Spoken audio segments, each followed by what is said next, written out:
अस्सलाम वालेकुम। Study with doctor Kashif में मैं आपको खुशामदीद कहता हूँ। आज हम एक नए टॉपिक को डिस्कस करेंगे। टॉपिक है हमारे पास कि थीसिस कैसे लिखा जा सकता है, और ये टॉपिक हमारी रिसर्च मेथडोलॉजी सीरीज़ का एक नया लेक्चर है। हम चलते हैं कुछ बेसिक पॉइंट्स की तरफ, और पहला बेसिक पॉइंट हमारे पास ये है कि एक्चुअली थीसिस होता क्या है। इस चीज़ ध्यान में रखें कि थीसिस और डिसर्टेशन दो अलग लफ्ज़ हैं। थीसिस मोस्टली हम एमफिल के स्टूडेंट्स के लिए इस्तेमाल करते हैं, और पीएचडी के स्टूडेंट्स के लिए डिसर्टेशन का वर्ड इस्तेमाल करते हैं। लेकिन अगर हम बात करते हैं कि थीसिस किसे कहते हैं, तो थीसिस एक्चुअली आपका एक ओरिजिनल रिसर्च होती है जिसे आप किसी यूनिवर्सिटी में सबमिट करते हैं ताकि आपको डिग्री मिल सके। थीसिस को लिखने के लिए या तो लैब वर्क करना पड़ता है, या समटाइम्स फील्ड वर्क होता है, या लैब और फील्ड वर्क जॉइंट एडवेंचर के तौर पर किया जा सकता है। अब नेक्स्ट पॉइंट हमारे पास ये है कि थीसिस क्यों लिखते हैं, इसकी बुनियादी हमारे पास रीज़न क्या है। तो पहला पॉइंट हमारे पास तो ये है कि हम जो साइंटिफिक नॉलेज है उसे हम चाहते हैं कि इंटरनेशनल रिसर्च कम्युनिटीज़ के साथ हम ये शेयर करें कि हमारे यहाँ जो रिसर्च की जा रही है वहाँ पे क्या हमें फाइंडिंग मिल रही है।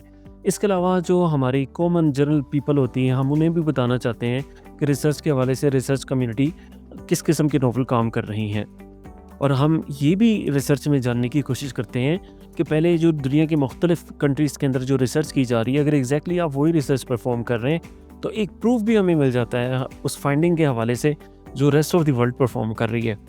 इसके अलावा थीसिस लिखने का एक लास्ट में पर्पस होता है एक ऑनर लेना।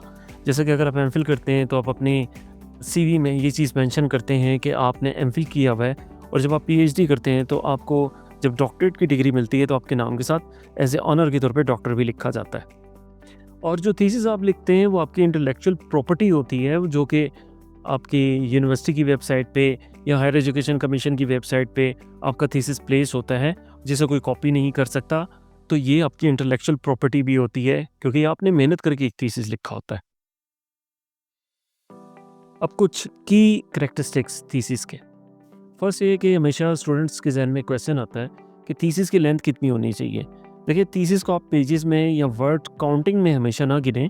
थीसिस में एक्चुअली ये चीज़ मैटर करती है कि थीसिस का जो डेटा है वो कितना रिलायबल है और कितने अच्छे तरीके से प्रेजेंट किया गया है। लेकिन एक जनरली अगर देखें तो 70 to 100 पेजेस एमफिल के होते हैं, और जो पीएचडी है उसके 100 से 200 के बिटवीन जो है पेजेस हो सकते हैं। लेकिन आई एम रिपीटिंग अगेन कि आप अपने थीसिस में जो नोवेलिटी है, इसके अलावा डेटा जो ज़्यादा रिलायबल डेटा है उसको अगर प्रेजेंट करेंगे, उसकी ज़्यादा इंपॉर्टेंस होती है। और ये बात मैं दोबारा रिपीट करूँगा कि अगर आपकी रिसर्च इन डेप्थ है, तो अगर आपने थोड़ा सा भी काम किया है तो उसे जो नेशनल या इंटरनेशनल रिसर्च कम्युनिटी होगी वो उसको अप्रिशिएट करेंगे। थर्ड पॉइंट ये कि थीसिस लिखा कैसे जाए। थीसिस लिखने के लिए यूनिवर्सिटी की वेबसाइट पे हमेशा एक जो लेआउट है या जो राइटिंग स्किल्स के हवाले से एक आउटलाइन पूरी प्रोवाइड की होती है, हमेशा उसको फॉलो करते हुए लिखना चाहिए। और ये ज़हन में रखें, रिसर्च की ओरिजिनलिटी क्यों इम्पोर्टेंट है। वो इसलिए इम्पोर्टेंट होती है क्योंकि जो हम रिसर्च करना चाहते हैं वो रिसर्च हम एक आम शख्स के लिए कर रहे होते हैं, ताकि उसकी फलाह व बहबूद के लिए कोई नई चीज़ सामने आए जिससे फ़ायदा हो सके ह्यूमैनिटी को, वाइल्ड लाइफ को, हमारे क्लाइमेट को, तीनों यानी एस्पेक्ट्स के हवाले से हम कोई बेनिफिट हासिल कर सकें। इसलिए हमेशा कहा जाता है कि आप छोटी सी मुख्तसर सी रिसर्च करें, लेकिन एक बेनिफिशियल रिसर्च करें। और ये बात जो हमने स्टार्ट में भी बात की लास्ट स्लाइड के अंदर, कि जब आप थीसिस लिख रहे हो तो हमेशा एचईसी की जो ग्रेजुएशन पॉलिसी है उसके तमाम पॉइंट्स को रीड आउट करें, ताकि आपको ना सिर्फ सेमेस्टर के हवाले से, सिनॉप्सिस के प्लस थीसिस के हवाले से आपको बेहतरीन गाइडलाइन मिल सके कि थीसिस आपने कैसे लिखना है और इसको कैसे जमा कराना है। और इसके अलावा अपनी यूनिवर्सिटी का जो टेम्पलेट है थीसिस लिखने का, उसको हमेशा फॉलो करें। अब थीसिस के बुनियादी स्ट्रक्चर क्या है, थीसिस लिखने के पॉइंट्स क्या हैं। जो एक जनरल पैटर्न है वर्ल्ड के अंदर अडॉप्ट होता है, उसमें फ्रंट पेज है, देन इसके बाद डिक्लेरेशन पेज है कि जिसमें आप ये मेंशन करते हैं कि आपका थीसिस ओरिजिनल है और आपने जो भी काम किया है वो ओरिजिनल वर्क है। इसके बाद एक पेज में आप ये मेंशन करते हैं एक्नॉलेजमेंट कि आपकी रिसर्च टीम और इंटरनेशनल कोलैबोरेशन अगर है, या आपके फ्रेंड्स जिन्होंने आपकी रिसर्च करने में, कंप्लीट करने में मदद की, तो आप उनको यहाँ पे शुक्रिया अदा करते हैं। Then table of content, list of table, list of figures, ये 3 अलग अलग हमारे पास पेजेस के अंदर पॉइंट्स आएंगे। इसके बाद एब्स्ट्रैक्ट है, डिपेंड करता है एब्स्ट्रैक्ट आप हाफ पेज लिख रहे हैं या एक पेज से ज़्यादा है और पैराग्राफ्स की शक्ल में, ये यूनिवर्सिटी टू यूनिवर्सिटी वेरी कर सकती है ये चीज़। देन इसके बाद चैप्टर्स हैं जिसको नेक्स्ट स्लाइड में हम देखते हैं। एक शॉर्ट कंक्लूजन जो कि हाफ पेज से ज़्यादा नहीं होना चाहिए, और उसके बाद रिकमेंडेशंस। ये डिपेंड करती हैं कि हर यूनिवर्सिटी का फॉर्मेट कैसा है। एक जनरल पैटर्न के तौर पे 10 to 15 आप रिकमेंडेशंस लिख सकते हैं। अपेंडिक्स, अगर आपके थीसिस के चैप्टर्स के अंदर कोई ऐसी चीज़ है जो कि सप्लीमेंट्री डेटा के तौर पर आपने प्रेजेंट की है, या तो वो टेबल है या फिगर्स हैं, तो आप उनको अपेंडिक्स के अंदर रख सकते हैं as a appendices with giving the numbers. References depend करता है यूनिवर्सिटी कौन से स्टाइल से जो रेफरेंसेस है उनको अरेंज करने का कहती है। मोस्टली APA स्टाइल को हम फॉलो करते हैं। इसके बाद आपने लिस्ट ऑफ द पब्लिकेशन को अटैच करना है। इसका फ्रंट पेज जो पब्लिकेशंस का है वही काफ़ी होता है, जिसको जो आपकी यूनिवर्सिटी के अंदर क्वालिटी इंश्योरेंस या क्वालिटी इन्हांसमेंट सेल होगा वो इसको वेरीफाई करेंगे। और लिस्ट ऑफ पब्लिकेशन के बाद आप चाहें तो 1 पेज अपनी CV भी ऐड कर सकते हैं, या एक इम्पोर्टेंट चीज़ है कि प्लेजरिज्म की रिपोर्ट को यहाँ पे ऐड किया जाता है। थीसिस के चैप्टर, थीसिस के हमारे पास होते हैं 5 chapter. Chapter 1 introduction, chapter 2 literature review, chapter 3 methodology, जिसको कुछ यूनिवर्सिटीज़ के थीसिस के अंदर मटेरियल एंड मेथड भी लिखा जाता है। देन रिजल्ट्स और डिस्कशन। थीसिस सबमिशन, जब आपका थीसिस कंप्लीट हो जाता है तो सबसे पहले आपने अपनी प्रोग्रेस रिपोर्ट लिखनी है। प्रोग्रेस रिपोर्ट हर 6 मंथ के बाद जमा की जाती है रिसर्च बोर्ड को, और एमफिल के अंदर इनकी तादाद मैक्सिमम 6 होती हैं, और एक्सटेंडेबल भी है कि अगर आपने 3 साल से ज़्यादा यूनिवर्सिटी से परमिशन ली है। इस तरीके से PhD में भी 6 होती हैं, लेकिन मैक्सिमम जो है 8 ईयर्स का PhD का HEC के रूल्स के मुताबिक प्रोग्राम है, तो मैक्सिमम 16 प्रोग्रेस रिपोर्ट्स PhD की होती हैं।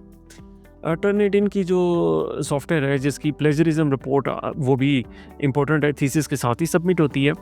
और थीसिस सबमिशन परफॉर्मा जो कि हर यूनिवर्सिटी की वेबसाइट पे दिया होता है, इसको प्रॉपर्ली फिल करना होता है कि जिसके अंदर आपकी तमाम डिटेल्स मौजूद होती हैं, जैसे कि रजिस्ट्रेशन, इसके अलावा आपके थीसिस का टाइटल, सुपरवाइजर्स, और जो ड्यूरेशन आपने रिसर्च की गुजारी उससे मुतल्लिक तमाम इंफॉर्मेशन होती हैं। पब्लिकेशंस इंपॉर्टेंट है। बाज़ यूनिवर्सिटीज़ में एमफिल के लेवल पे पब्लिकेशंस भी रिक्वायर्ड होती हैं, और PhD में आप जानते हैं कि HEC की रिक्वायरमेंट है साइंस के लिए WX कैटेगरी, तो ये भी एक इम्पॉर्टेंट है। एक्सटर्नल एग्जामिनर परफॉर्मा, ये एमफिल और PhD दोनों में यूज़ होता है, और इसकी इम्पोर्टेंस ये है कि 3 से 5 इंटरनल एग्जामिनर्स और 3 से 5 एक्सटर्नल एग्जामिनर्स। एक्सटर्नल एग्जामिनर से मुराद PhD में जो फ़ॉरेन कंट्रीज़ के जो प्रोफेसर्स होते हैं, और इसके हवाले से आप HEC की वेबसाइट पे जाकर वहाँ पे जो टेक्नोलॉजिकली एडवांस कंट्रीज़ हैं उनकी लिस्ट आप ले सकते हैं, जिन कंट्रीज़ में आप प्रोफेसर्स को सर्च कर रहे हैं कि वो आपके थीसिस को वैल्यूएट करें। बोर्ड 2 किस्म के होते हैं। एक ये कि आपके डिपार्टमेंट से थीसिस इनिशियली स्क्रूटनाइज होगा, और अगर वो क्लियर हो जाता है तो देन वो advance study and research board जो यूनिवर्सिटी का उसको थीसिस आपको भिजवाएंगे।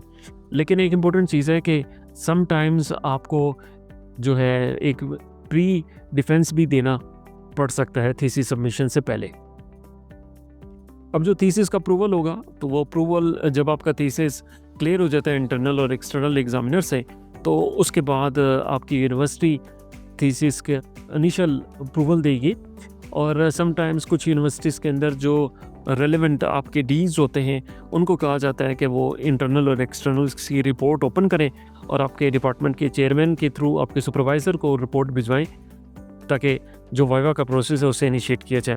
देन आपका स्टार्ट होता है डिफेंस सेमिनार, जिसके आपको यूनिवर्सिटी से परमिशन लेनी होती है, और एग्जैक्ट डे पे डिफेंस भी होता है। अभी डिफेंस डिपेंड करता है कि आप जो है डिफेंस जो है वो ऑनलाइन आपका होगा, या आपका जो एग्जामिनर है वो डिपार्टमेंट आपकी विजिट करेगा। इसके बाद वाइवा वॉस होता है, और लास्ट में आपको डिग्री अवार्ड होती है। अच्छा, थीसिस लिखने के लिए चंद बेसिक पॉइंट्स या मेरी तरफ से टिप्स हैं। नंबर 1 ये कि आप रिसर्च गेट के ऊपर अपना अकाउंट बनाएं, ताकि आप इंटरनेशनल कम्युनिटी के साथ लिंक हो सकें। और जितनी ज़्यादा आप इंटरनेशनल कम्युनिटी के साथ कोलैबोरेट करेंगे, ना सिर्फ आपको सीखने का मदद मिलेगी, बल्कि आपकी पब्लिकेशन भी आसान हो जाएगी। प्लस वो आपके थीसिस लिखने में आपकी बड़ी मदद करेंगे। जहाँ पर आपकी क्यूरीज होंगी वो आपकी क्यूरीज को सॉल्व करने में मदद करेंगे। अगर आपको स्टैटिस्टिकल एनालिसिस नहीं आता तो उनकी रिसर्च टीम आपको स्टैट से रिलेटेड जितनी भी क्यूरीज होंगी वो सॉल्व करने में मदद करेंगी।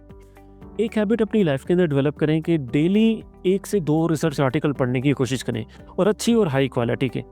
और उनमें जो फाइंडिंग्स आपको मिलती है रिसर्च आर्टिकल्स की, कम से कम वीक में एक मरतबा अपने सुपरवाइज़र्स के साथ ऑन बोर्ड हो और डिस्कस करें कि क्या रिसर्च में जो दी गई मेथडोलॉजी है, क्या आप उसको यूज़ करके अपने थीसिस को और बेहतर बना सकते हैं और इनोवेटिव बना सकते हैं।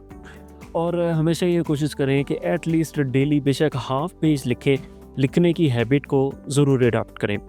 अब हम ऐसा करेंगे कि मैं आपको अपना थीसिस दिखाऊंगा कि ताकि आप बेहतर अंदाज से सीख सकें कि हम किस तरीके से थीसिस को लिख सकते हैं।